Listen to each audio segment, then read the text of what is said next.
ഇന്ന് നമുക്ക് ഒരു സ്വീറ്റ് ഡിഷിൻ്റെ റെസിപ്പി കാണാം കേട്ടോ. പലപ്പോഴൊക്കെ സ്വീറ്റ് ഡിഷ് ഇതുപോലെ കഴിക്കണമെന്ന് തോന്നത്തില്ലേ? ഇങ്ങനെയൊന്ന് ഉണ്ടാക്കി കഴിച്ചു നോക്കൂ. അപ്പോൾ ഞാനൊരു ബോളിലേക്ക് അരക്കപ്പ് അളവിലുള്ള ബാൻസി റവ എടുത്തിട്ടുണ്ട്. അതായത് നമ്മുടെ സൂചി ഗോതമ്പെന്നൊക്കെ പറയത്തില്ലേ, അതിൻ്റെ ചെറിയ റവ. അതേപോലെ നോർമൽ റവയും അരക്കപ്പ് എടുത്തിട്ടുണ്ട്. ഇനി അതിലേക്ക് ഒരു കപ്പ് അളവിൽ കുറേശ്ശെ തിളച്ച വെള്ളം വേണം ഒഴിച്ചു കൊടുക്കാനായിട്ട്. എപ്പോഴും തിളച്ച വെള്ളം റവയിൽ ചേർക്കുമ്പം പെട്ടെന്ന് റവ വെന്ത് കിട്ടും. ഇതേപോലെ നമുക്ക് ആദ്യം ഒരു കപ്പ് ചേർത്ത് കൊടുക്കുക. അത് കഴിഞ്ഞ് അരക്കപ്പും കൂടെ നമുക്ക് അതിനകത്ത് ചേർത്ത് ഒന്നും കൂടെ ഇതുപോലെ ഒന്ന് കുതിർത്ത് വെക്കാം. ഒരു അരമണിക്കൂർ കഴിഞ്ഞ് നോക്കുമ്പോൾ ഇത് നന്നായി വെന്തിരിക്കും കേട്ടോ. ഇനി ഞാൻ ഒരു 4 മണിക്കൂർ വെള്ളത്തിലിട്ട് കുതിർത്തെടുത്ത ചൗവരിയാണ് അതുകൂടി ഇതിനകത്തേക്ക് ചേർത്ത് കൊടുക്കുന്നുണ്ട്. അത് ഈ കുക്കറിലേക്ക് ചേർത്ത് കൊടുത്തതിന് ശേഷം നെകക്ക വെള്ളം ഒഴിച്ചിട്ട് 2 വിസിൽ മതി അതൊന്ന് വെന്ത് കിട്ടാനായിട്ട്. നിങ്ങളുടെ കയ്യിൽ ചൗവരി ഇല്ലെങ്കിൽ റവ മാത്രം ചേർത്താണെങ്കിലും ഇതുണ്ടാക്കാമേ. ഇനിയൊരു ചീൻചട്ടി എടുത്തിട്ടുണ്ട്. അതിലേക്ക് ഒരു സ്പൂൺ നെയ്യ് ചേർത്ത് കൊടുത്തതിന് ശേഷം ഈ ഡിഷിന് ഞാൻ എല്ലാം മിതമായ രീതിയിലാണ് ചേർക്കുന്നത്. അതുകൊണ്ട് എല്ലാവർക്കും കഴിക്കാൻ പറ്റുന്നതാണ് കേട്ടോ. അതായത് നെയ്യും മധുരവും ഒക്കെ വലിയ തോതിലൊന്നും ചേർക്കുന്നില്ല. അപ്പോൾ അതിലേക്ക് കാഷ്യൂനട്ടിട്ട് അതൊന്ന് നമുക്ക് ഫ്രൈ ചെയ്ത് ആദ്യം എടുത്ത് കൊടുത്തതിന് ശേഷം കുറച്ച് റേസിൻസും കൂടെ ഞാൻ അതിലേക്ക് ചേർത്ത് കൊടുക്കുന്നുണ്ട്.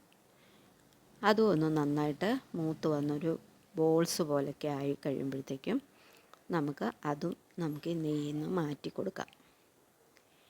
ഇനി ഞാൻ ഇതിലേക്ക് ചേർക്കുന്നത് നേന്ത്രപ്പഴമാണ്. ഒരു നേന്ത്രപ്പഴം പഴുത്തത്, കണ്ടമാനം പഴുത്തതല്ല, ഒരു മീഡിയം സൈസിൽ പഴുത്തതാണ്. അത് നമുക്കിതുപോലെ ഒന്ന് നന്നായിട്ട് മൂപ്പിച്ചെടുത്തതിന് ശേഷം ചെറുതായിട്ടൊന്ന് ഉടച്ചു കൊടുക്കാം. ഇതുപോലെ ഉടച്ചെടുത്ത് അതും കൂടെ നമുക്ക് എടുത്ത് മാറ്റി കൊടുക്കാം.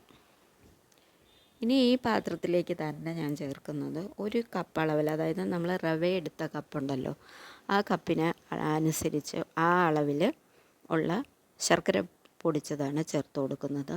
ഇതാദ്യം കുറച്ച് വെള്ളം ഒഴിച്ചിട്ട് നമുക്കതൊന്ന് മെൽറ്റാക്കി എടുത്തതിന് ശേഷം നന്നായിട്ട് തിളപ്പിച്ചെടുക്കണം.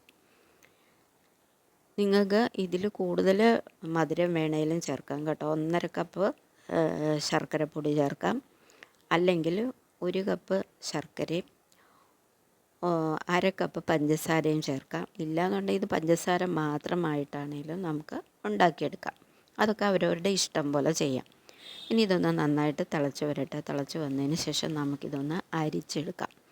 അരിച്ചെടുത്തിട്ട് ഇതൊന്ന് ഈ പാനി നമുക്കൊന്ന് മാറ്റി വെക്കാം, ശർക്കരപ്പാനി. ഇനി ഞാനൊരു പാത്രം എടുത്തിട്ടുണ്ട്. അതിലേക്ക് ആദ്യം നമ്മൾ വേവിച്ച് വെച്ച നമ്മുടെ ചൗവരി ചേർത്ത് കൊടുക്കാം. അതിലേക്ക് ചേർത്ത് കൊടുത്തതിന് ശേഷം നമ്മൾ കുതിർത്ത് വെച്ചിരിക്കുന്ന നമ്മുടെ റവ കണ്ടല്ലോ, അത് നന്നായിട്ട് ഇതുപോലെ കുതിർത്ത് വെന്ത് വന്നിട്ടുണ്ട്. അതുകൂടെ നമുക്ക് ഇതിനകത്തേക്ക് നന്നായിട്ട് ചേർത്ത് കൊടുക്കാം. അതിനുശേഷം ഈ റവയും ഈ ചൗവരിയും കൂടെ നന്നായി മിക്സ് ചെയ്ത് കൊടുക്കാം. അതിനുശേഷം സ്റ്റൗ കത്തിച്ച് കൊടുക്കുക. സ്റ്റൗ കത്തിക്കുന്നതിന് മുന്നേ വേണം നമ്മൾ ഇങ്ങനെ ചെയ്ത് കൊടുക്കാനായിട്ട് കേട്ടോ. അതിനുശേഷം നമുക്ക് നമ്മുടെ ശർക്കരപ്പാനി ഇതിലേക്ക് ചേർത്ത് കൊടുക്കാം. അതും ഒന്ന് നന്നായിട്ട് മിക്സ് ചെയ്ത് നമുക്ക് എടുക്കാം.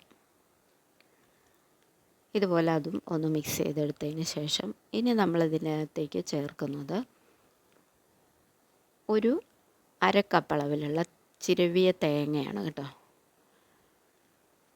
അതുകൂടെ നമ്മൾ ഇതിനകത്തേക്ക് ചേർത്ത് കൊടുത്തിട്ട് 1 സ്പൂൺ നെയ്യ് കൂടെ നമുക്ക് ചേർത്ത് കൊടുക്കാം. ഇനി ഞാൻ കട്ടി തേങ്ങാപ്പാൽ 1 കപ്പാണ് ഞാൻ എടുത്തിരിക്കുന്നത് കേട്ടോ. അതായത് നമ്മൾ നേരത്തെ റവയൊക്കെ അളന്ന കപ്പില്ലേ, അതിനേക്കാൾ വലിയ കപ്പാണത്, കുറച്ചുകൂടെ വലിയ കപ്പാണ്. അതിൽ 1 കപ്പ് അളവിലുള്ള തേങ്ങാപ്പാലാണ് ചേർത്തോട്ട്. തേങ്ങാപ്പാലും ഒക്കെ ചേർക്കുമ്പോൾ നല്ല ടേസ്റ്റാണ്, ഞാൻ പറയാതെ അറിയാമല്ലോ. തേങ്ങയും കൂടെ അല്ലേ നമ്മൾ ചേർത്തിട്ടുണ്ടല്ലോ. അപ്പോൾ ഇതൊന്ന് വറ്റിച്ചെടുക്കാം. കണ്ടല്ലോ, നന്നായിട്ട് കുറുകി വരുമ്പോഴേക്ക് നമ്മൾ നെയ്യിൽ വറുത്ത് വെച്ചിരിക്കുന്ന നമ്മുടെ ഡ്രൈ ഫ്രൂട്ട്സിൽ കുറച്ചെടുത്ത് മാറ്റി വെക്കണം കേട്ടോ. ലാസ്റ്റ് നമുക്ക് ചേർക്കാനാണ്. എന്നിട്ട് നേന്ത്രപ്പഴവും കൂടെ ചേർത്ത് ഇത് നന്നായിട്ടൊന്ന് വറ്റിച്ചെടുക്കുമ്പോൾ കുറച്ച് ഏലക്ക പൊടിച്ചതും കൂടെ നമുക്ക് അതിനകത്തേക്ക് ചേർത്ത് കൊടുത്ത് ഒന്ന് തണുത്തതിന് ശേഷം വേറൊരു പാത്രത്തിലേക്ക് എടുത്തിട്ട് നമുക്ക് ഇതിനകത്തേക്ക് ഡ്രൈ ഫ്രൂട്ട്സ് എല്ലാം ആഡ് ചെയ്ത് എടുക്കാം. നല്ല സൂപ്പറാണ്. അപ്പോൾ കൂട്ടുകാർക്ക് വീഡിയോ ഇഷ്ടമായെങ്കിൽ ലൈക്കും സബ്സ്ക്രൈബും ചെയ്യണേ.